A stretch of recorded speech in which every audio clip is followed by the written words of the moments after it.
Bienvenue à tous. Donc la première communication sera présentée par le professeur Tliba portant sur la thérapeutique chirurgicale de la maladie de Parkinson.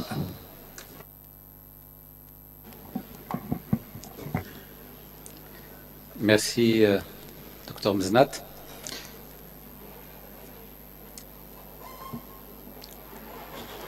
Pourquoi aujourd'hui je vais vous parler de la maladie de Parkinson, le traitement chirurgical de la maladie de Parkinson. Pour de bonnes raisons. Deux. La première, cette thématique m'a été imposée. Je ne l'ai pas choisie. Il m'appelle Dr Hajout, il me dit, voilà, j'aimerais bien que vous nous parliez du traitement chirurgical de la maladie de Parkinson. Bon, gentiment, il me dit, tu pouvais choisir une autre thématique. J'ai dit, pourquoi pas. La deuxième, c'est parce que c'est une pathologie qui devient de plus en plus fréquente. Et je fais le lien et la connexion à ce que j'avais dit tout à l'heure, la gériatrie. Nous sommes en train de prendre de l'âge. La population algérienne est en train de prendre de l'âge, premièrement. Donc nous avons de plus en plus des maladies dégénératives, des maladies donc neurologiques qui ont rapport avec l'âge, entre autres la maladie de Parkinson, premièrement. Et deuxièmement, c'est une maladie qui n'est pas sur le plan chirurgical. Il y a très peu de centres, pour ne pas dire un seul centre, qui traite cette maladie qui est largement dépassée. Donc le besoin, il est là. Les malades sont nombreux, mais il y a très peu donc, de traitement chirurgical en Algérie. Et il faudrait qu'on se lance, hein, qu'on introduise. Sur le plan humain, cette pathologie elle a été introduite, mais sur le plan matériel, les équipements ne suivent pas. Il faut qu'on arrive à instaurer des centres. J'ai commencé par ma conclusion que vous allez voir après. Il faudrait qu'on instaure des centres un peu partout pour traiter cette maladie à laquelle nous sommes tous confrontés et nous risquons tous de l'attraper un jour ou l'autre. Je vous fais peur, mais c'est la réalité. Alors, aujourd'hui, je vais vous parler du traitement chirurgical de la maladie de Parkinson. On appelle la DBS, la stimulation cérébrale profonde, Deep Brain Stimulation, de la maladie de Parkinson. On l'appelle stimulation cérébrale profonde. Nous allons revoir rapidement l'historique de traitement de cette maladie.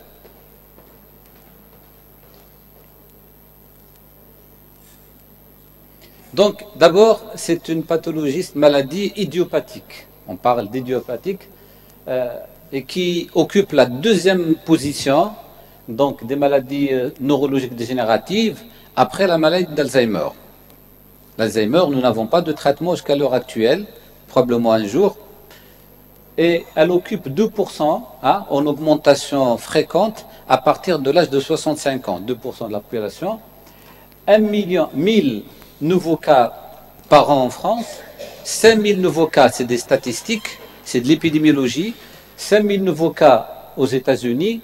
En Algérie, nous n'avons pas de statistiques générales pour parler des nouveaux cas, hein, quel est le nombre de nouveaux cas en Algérie. Par contre, un travail qui a été fait, que nous allons trouver, qui a été fait en 2018 à Oran, dans l'Ouest, il parle de 80 nouveaux cas dans un seul établissement. Vous imaginez, si on essaie de généraliser, nous allons trouver beaucoup de cas en Algérie, beaucoup de nouveaux cas.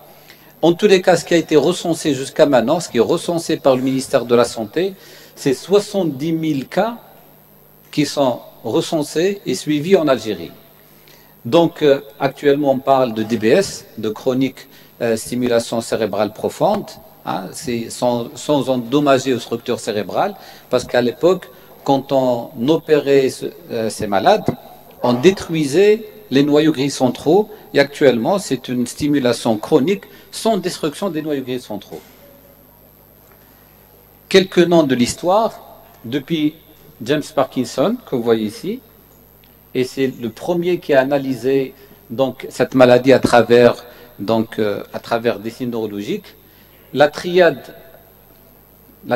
classique que nous allons voir, que vous connaissez à partir de 67 par Martin, et puis nous avons commencé la première chirurgie en 69, c'était les lésions chirurgicales. On provoquait des lésions cérébrales parce qu'on pensait que c'était une pathologie, c'est comme l'épilepsie, on faisait des déconnexions interhémisphériques, on les appelle les déconnexions calleuses, pour minimiser la généralisation de l'épilepsie. Maintenant, ces techniques sont abandonnées.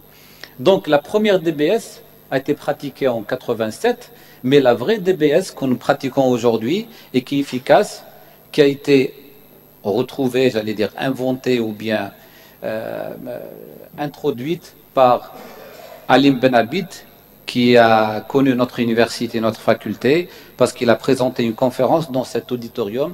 C'était depuis les années 90, et c'est lui qui a trouvé qu'il y avait un noyau bien spécifique qu'il faudrait stimuler, c'est le STN, donc c'est le noyau subthalamique. Noyau N, c'est noyau thalamique, subthalamique. Nous allons voir après dans la physiopathe. Ça défile difficilement. Permettez-moi maintenant, chers collègues, de revenir un peu au banc de la faculté pour parler de physiopathologie que nous avons connue quand on était un peu étudiant et qui est toujours d'actualité. Vous savez, au niveau de la connexion entre le cortex et les noyaux gris centraux, il y a trois types de fibres, il y a trois types de messages.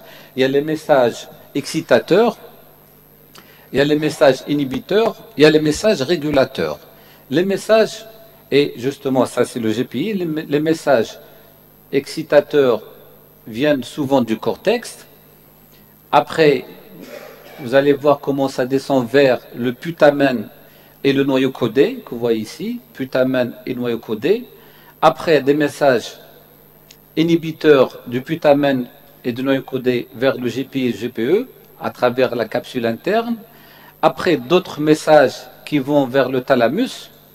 Et le NST n'est pas touché jusqu'ici.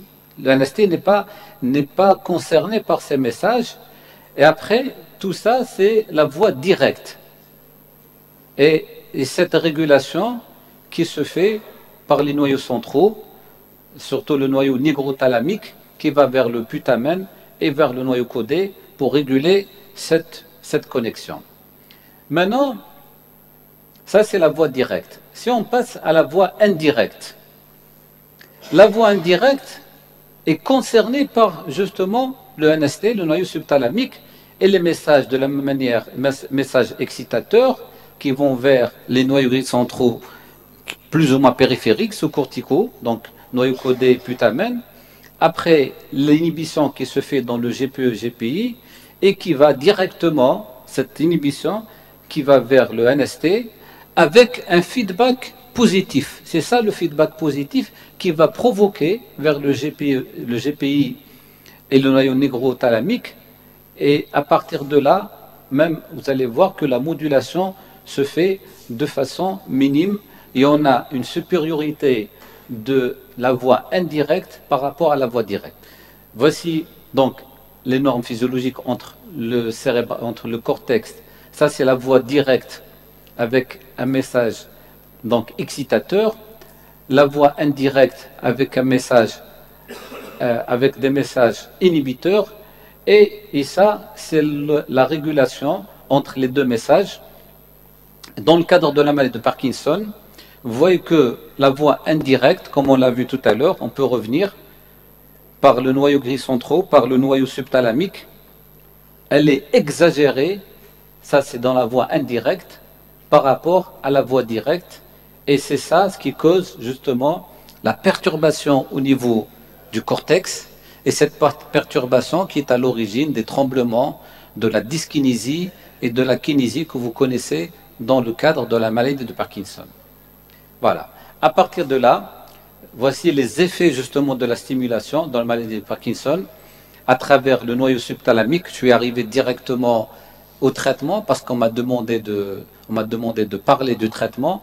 Donc la voie indirecte, cette voie indirecte que nous avons vue, cette voie indirecte, une exagération justement de la voie indirecte, des messages de feedback positif à partir de cette voie et à travers le noyau subthalamique, il y a une hyperactivité dans la maladie de Parkinson, où seule la stimulation à haute fréquence du noyau subthalamique pour inhiber ces neurones, ces noyaux, à travers le GPI et le noyau nigrothalamique, et finalement en augmentant l'activité thalamique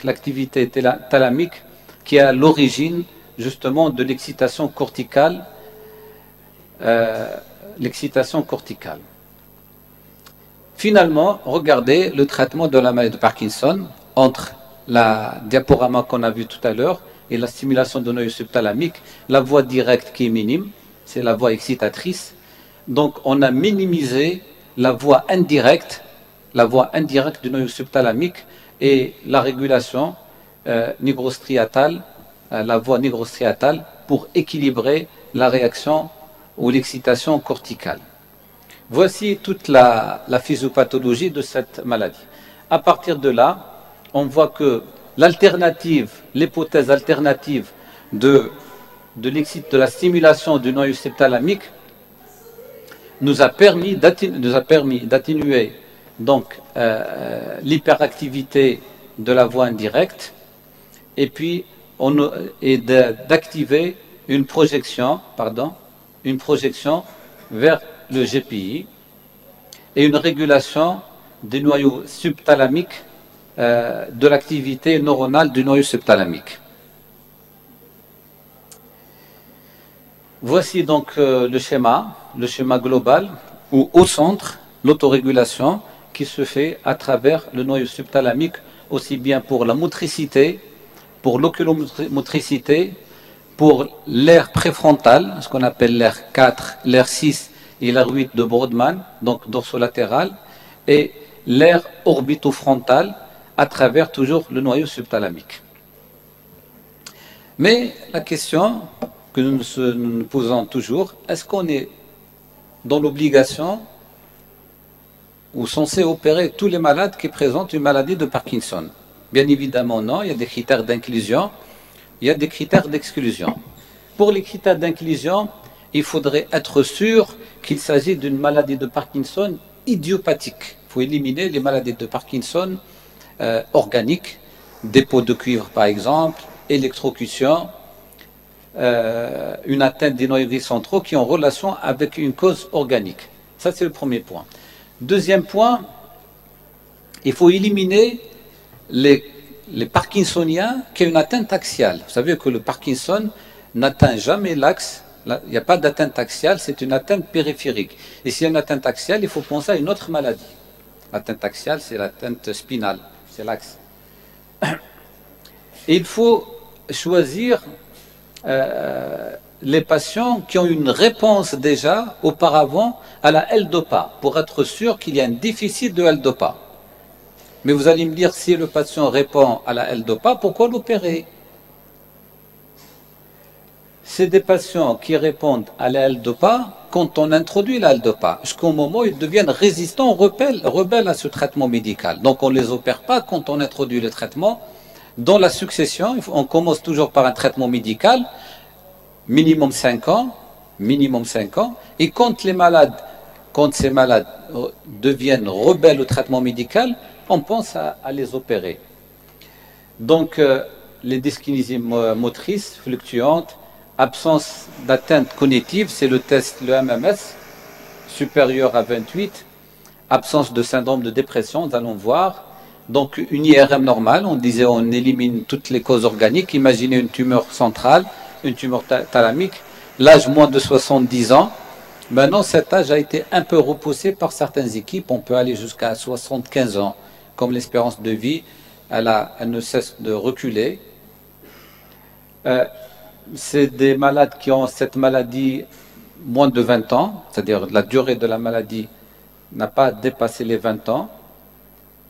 Un environnement familial qui est efficient, qui est favorable, et absence de contre-indication chirurgicale, comme il s'agit d'une opération assez lourde qui peut aller jusqu'à 8 heures en 2 temps, voire plusieurs temps. Le jour de l'opération elle-même, elle se fait en 2 temps, mais il y a une préparation au préalable parce qu'on doit placer un casque, on doit faire des mensurations au scanner ou à l'IRM, actuellement à l'IRM, et il y a la première partie de l'acte chirurgical se fait sous anesthésie générale et la deuxième partie sous anesthésie locale où le malade est éveillé, où le malade participe justement dans le choix de l'introduction, de l'implantation des plots ou bien des aiguilles, des électrodes, puisqu'on parle d'électrodes ou de plots.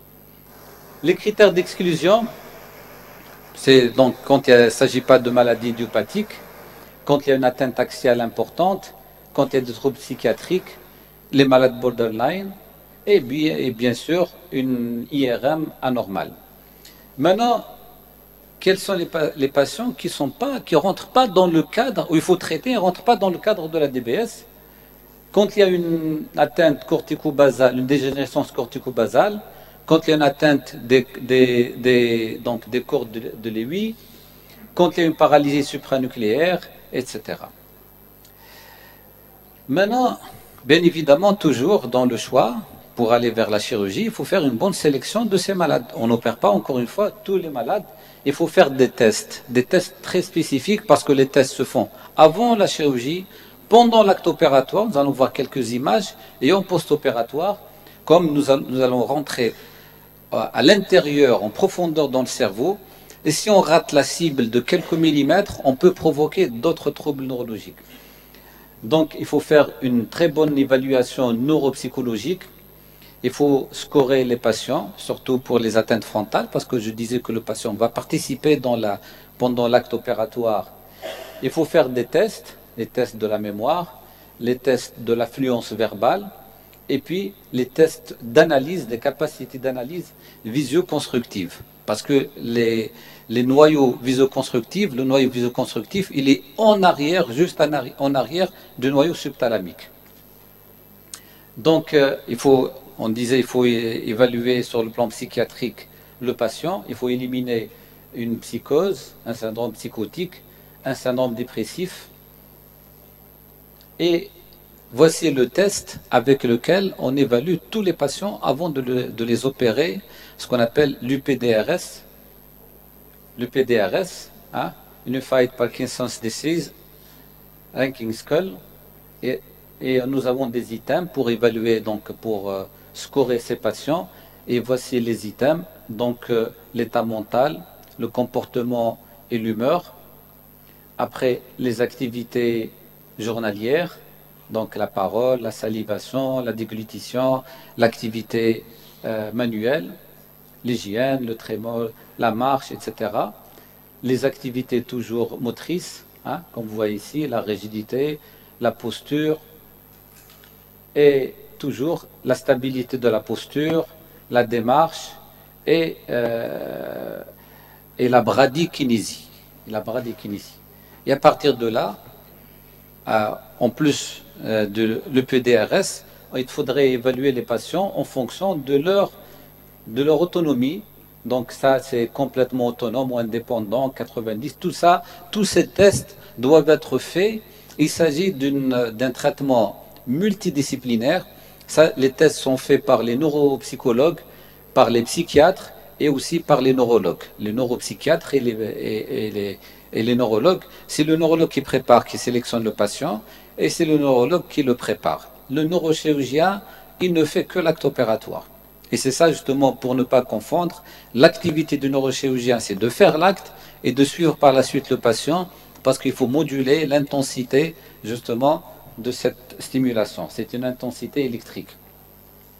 À partir de là, à partir de l'UPDRS, on peut sélectionner les malades et puis on fait des tests à la L-DOPA, off-on, on arrête la L-DOPA, on regarde si le patient reprend ses activités, après on diminue, etc. Tout ça, c'est un protocole à suivre. Je vais essayer de faire 8 pour ne pas déborder sur le temps. Donc, quels sont les moyens pour la procédure chirurgicale? Quels sont les besoins pour pratiquer cette chirurgie? Il faut une IRM avec des séquences T2 pour pouvoir observer le noyau subthalamique. Il faut une salle opératoire dédiée à cette neurochirurgie fonctionnelle, on l'appelle la neurochirurgie fonctionnelle, avec la stéréotéléradiologie informatisée, la stéréotéléradiologie. Il faut un robot.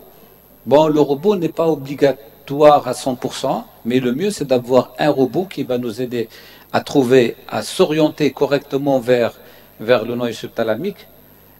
Il faut un microdescendeur, des explorations, il faut un appareil d'exploration et d'enregistrement. Ce qu'on appelle une station d'enregistrement, c'est comme le G, mais pendant qu'on rentre dans le cerveau, cette station nous permet de voir exactement ce qu'on appelle C'est un enregistrement profond. La stéréo EEG. La stéréo EEG, vous savez, quand on fait un EEG, on ne capte que les ondes superficielles corticales. Et l'EEG, souvent, n'est pas très significatif. Hein? Quand quelqu'un fait une épilepsie, on fait un EEG, on se dit, voilà, il est épileptique ou n'est pas épileptique. Il faut savoir qu'il y a beaucoup de faux négatifs. Le patient, on dit à l'EEG, il n'est pas épileptique, alors qu'il y a des ondes de décharge à l'intérieur, et on fait ce qu'on appelle la stéréo-EEG. Stéréo-EEG, c'est-à-dire on rentre avec des électrodes et on fait l'enregistrement en profondeur, on peut trouver, et souvent on trouve des ondes, donc des ondes de stimulation, des ondes donc d'excitation profonde. Donc il faut un appareil, un enregistrement qui va nous permettre de voir à quel niveau exactement nous sommes quand on introduit ces électrodes. Voici donc la technique. Ça c'est le microdescendeur. Le microdescendeur avec... là c'est le trou de trépan, on fait un trou de part et d'autre. Là c'est le cadre de stéréotaxie. Donc on place le patient dans un cadre. On fait les mensurations avant l'opération, en général la veille, dans un cadre, pour trouver la cible dans les 3 dimensions. Hein? Donc il faudrait trouver la cible dans les 3 dimensions. Après, faire les calculs. Et quand on fait les calculs, on fait un trou de part et d'autre. En général, on stimule des 2 côtés, mais parfois on stimule d'un seul côté. S'il y a une prédominance, toujours il y a une prédominance d'un côté. Mais si le parkinsonien est touché des 2 côtés, il vaut mieux faire une stimulation bilatérale. Vous voyez ici, il y a un trou de trépan. Là, c'est le trou. Après l'ouverture de la dure-mère, on calcule la cible. Voici la cible calculée. Hein, en 3D, donc en frontal, en coronal et en sagittal. Et voici le robot, le bras du robot qui nous aide à s'orienter correctement en 3D vers le trou de trépan. Et là, c'est le microdescendeur. Et là, c'est la station d'enregistrement, le neurologue qui s'occupe justement de l'enregistrement péropératoire pour nous dire exactement, sans voir, le neurologue, il peut nous dire on est à quel niveau. Donc, voici le neurologue face à son écran, et voici le microdescendeur, et ça, c'est justement, c'est les plots, c'est ça, là, ce qu'on va mettre dans le cerveau, qu'on introduit pour stimuler, pour lancer un courant électrique, et pour tester d'abord, il faut faire beaucoup de tests. Là, c'est lors d'un stage à Sainte-Anne, donc tout ça, c'est des photos personnelles, avec des collègues en France, où nous avons appris à faire la technique. Et dans la salle opératoire, comme vous le voyez ici, en stéréotaxie, je vais passer sur... Bon.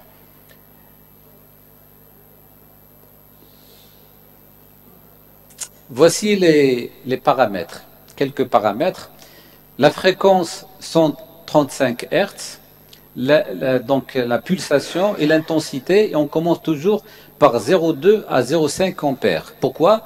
Parce que si on va à 0,8 d'emblée, on peut détruire, donc chaque patient, il a des spécificités. On commence toujours par 0,2, voire 0,5, et on augmente et on voit la réaction. Théoriquement, quand il s'agit de maladie de Parkinson, et quand on arrive donc à l'intensité, à l'ampérage exact, le bras, il cesse de trembler. Surtout le bras. Et puis le neurologue qui va nous dire qu'il y a un courant de stimulation qui nous a permis de stopper la maladie. C'est le neurologue qui nous aide déjà à suivre l'efficacité de cette pathologie. Après, on ajuste au fur et à mesure, on diminue la L-DOPA et on introduit doucement, cet ampérage.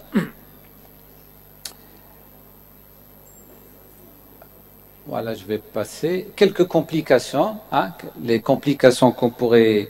C'est pas une chirurgie simple. C'est une chirurgie où on peut trouver on peut avoir quelques complications, des hémorragies, parfois carrément c'est un choc hémorragique, certaines infections parce que c'est des corps étrangers qu'on introduit dans le cerveau, des épilepsies péropératoires et parfois une épilepsie généralisée, voire même un état de mal épileptique.